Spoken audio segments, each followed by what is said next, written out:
Hello, hello, and welcome to Sparkle and Shine, the show where we dive into all the tricks, tips, and tales to keep your home looking fabulous. I'm Laila, your host, and today's episode is brought to you by JP Carpet Cleaning Expert Floor Care, LA's #1 expert in all things floors. They handle everything from cleaning to installation, restoration, and refinishing. So if you've got floors that need some TLC, they are your go-to. Now, today we're talking about water. I know, right? It sounds a bit strange because water is supposed to be the thing that cleans stuff, not what makes stains. But believe it or not, water can be super sneaky. It's essential, of course. We literally can't live without it. But it's also one of those natural elements that has a bit of a dark side. Think about it. Water carved out the Grand Canyon. That's powerful stuff. And if it can do that to solid rock, just imagine what it can do to a piece of upholstered fabric if it decides to leave its mark. So yes, water is pretty amazing. But when it spills on your beautiful sofa, it can leave behind these unsightly, cloudy stains that we're tackling today. By the end of this episode, you'll know exactly how to remove those pesky water stains from your upholstery with a simple 5-step method. And stick around, because I'll also share some bonus tips for preventing stains altogether and tell you when it might be time to call in the pros, like JP Carpet Cleaning. All right, let's zoom in for a second. Water might look harmless, but if you think about it, water is powerful.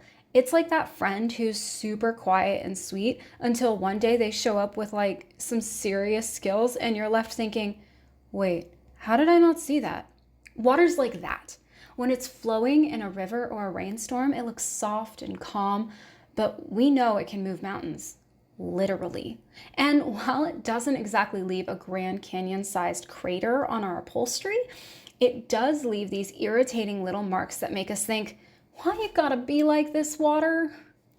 I remember one time I had this adorable little love seat, and it had become sort of a snack station during movie nights. One day, a water bottle tipped over, and I thought, it's just water. I'll take care of it later. But oh no, a few hours later, there it was, the dreaded ring. My poor love seat looked like it was blushing from embarrassment, a faint cloudy circle of shame.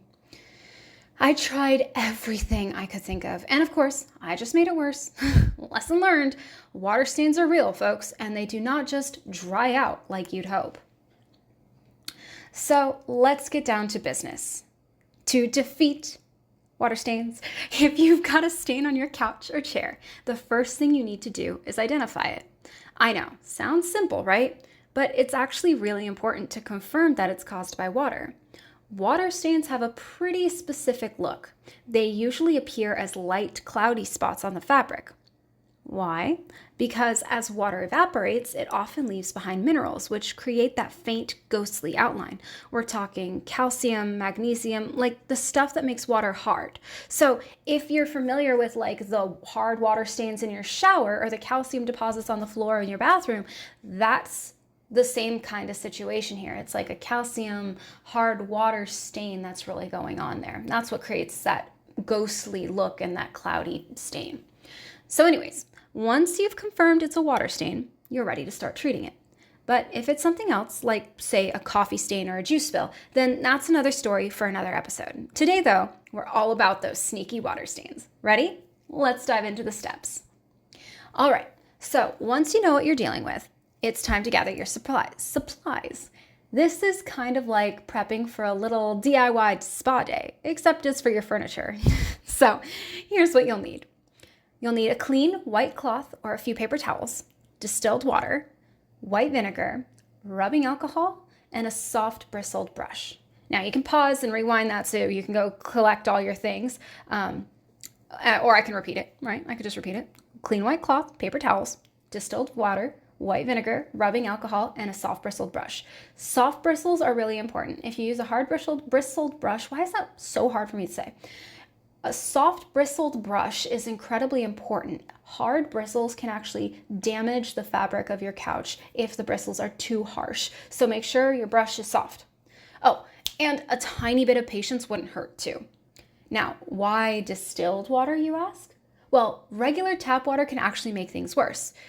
Remember I mentioned about the calcium and the minerals that are in the water when it dries out? Imagine now you're trying to clean up a water stain with water that has more minerals in it.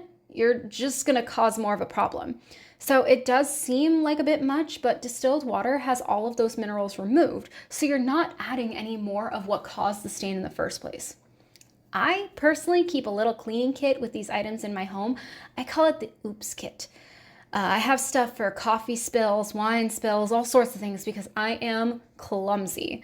And really, it's super helpful to have around for all those oops moments that happen with my nieces and nephews, pets, and let's just be honest, everyday life.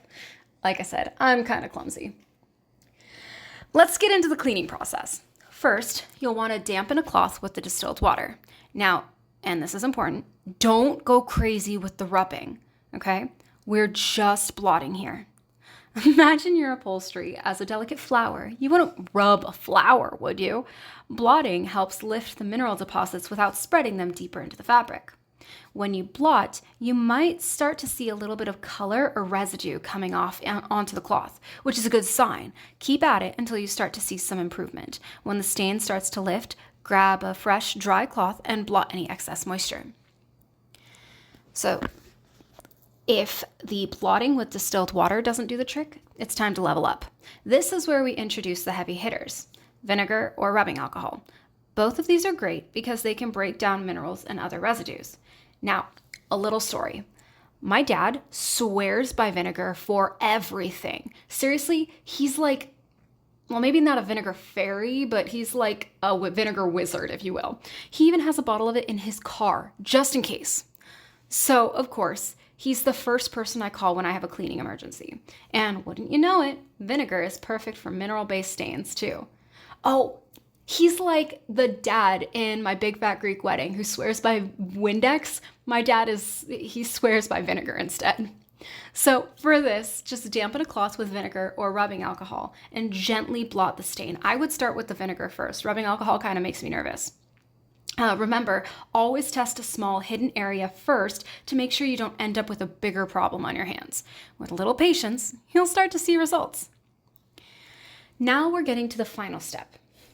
So whether you decided to go with the distilled water or vinegar or rubbing alcohol, the next thing you're going to do once you've lifted that stain as much as you possibly could, you're going to grab that soft bristled brush. I have to say it slower. I'm going to stutter over that word. And give the stained area a light scrubbing. Think of this as the exfoliation step, where we're buffing out any remaining mineral residue, but go gently. No need to go full force. After you've brushed it, take a clean cloth and blot one last time to pick up any leftover moisture. Whew, all that effort, you'll want to make sure this doesn't happen again anytime soon, am I right? So here are some of my favorite tips for keeping the upholstery clean and fresh. 1, apply a fabric protector spray to help repel stains and spills. This is super helpful. The spray is like a sealer on the fabric, so when things spill, you have a little extra time to blot it up. It also reduces the amount of dust that's trapped in your furniture. Every time I have my upholstery and my carpets cleaned, I make sure that they apply the fabric protector because, let's be real, I need it. The next tip would be blot. Don't rub spills right away. Trust me, rubbing is the enemy. It just pushes the liquid deeper and damages the fibers. So blotting is like putting the cloth right on top of it and just pressing firmly to lift up as much of the liquid as possible. You'll also want to try using slip covers if possible. They're washable and can be lifesavers, especially in homes with pets or kiddos. This might sound kind of silly, but like when I have friends over, especially because I know how my friends are, I put slip covers on my couches when they're here. And that way, when things spill because we're watching the game or something, it's an easy cleanup. You'll also want to limit eating and drinking on upholstery if you can. We all love a cozy couch snack, but it's risky territory. Like I said, that's why I use slipcovers. And gentle reminders go a long way. I know we don't want to be a nag, but sometimes people need a little nudge to be mindful. So don't put your water cup on the couch. Put it on the table. These are just some simple little habits, but they really do make a huge difference.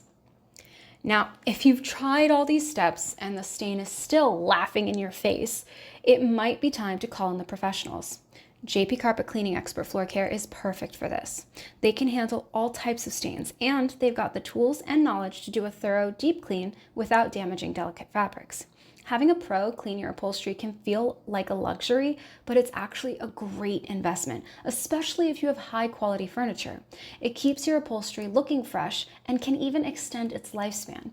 Plus, there's something super satisfying about sitting on a couch that looks and feels brand new. And of course, they can apply that fabric sealer for you so that you can extend the life of your furniture in that way too. All right. Let's dive into a few questions I often hear about water stains on upholstery. Number 1, can I use bleach to remove water stains? No. Bleach and upholstery don't mix. Bleach and any kind of fabric don't mix unless it's like a white t-shirt that you're actually okay with bleaching. Bleach can be super harsh and can damage or discolor your fabric. Stick with gentler methods like distilled water, vinegar, or rubbing alcohol. Think of bleach like,